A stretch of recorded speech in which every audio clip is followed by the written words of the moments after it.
तर छत्रपती संभाजीनगरच्या सिद्धार्थ उद्यान प्रवेशद्वार दुर्घटनेमध्ये 2 जणांचा मृत्यू झालेला आहे। मृतांच्या नातेवाईकांना 5 लाखांची मदत जी आहे ती जाहीर करण्यात आली। संजय शिरसाट यांनी ही मदत जाहीर केली आहे। जखमींवरती महापालिका जो आहे तो रुग्णालयामध्ये खर्च करणार आहे अशी माहिती देखील संजय शिरसाट यांनी दिली आहे।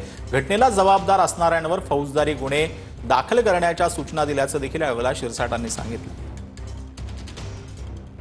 महिलांचा मृत्यू झाला, 2 महिला जखमी आहेत आणि 2 लहान मुलं जखमी आहेत। दुर्दैवी घटना आहे। मी कॉर्पोरेशनला आदेशित केलेले आहे की मृतांना 5-5 लाख रुपये देण्याचं त्यांनी जाहीर केलेले आहे।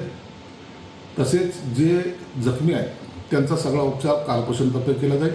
परंतु ही घटनेला जबाबदार कोण, त्याचं ऑडिट झालं होतं का, ती कुणी बांधली, त्याची देखभाल का झाली नाही, या संदर्भात चौकशी करून जर त्यात कुणी दोषी आढळला तर त्याच्या फौजदारी स्वरूपाचे गुन्हे दाखल करण्याचा आदेश मी आयुक्तांना दिले आहे।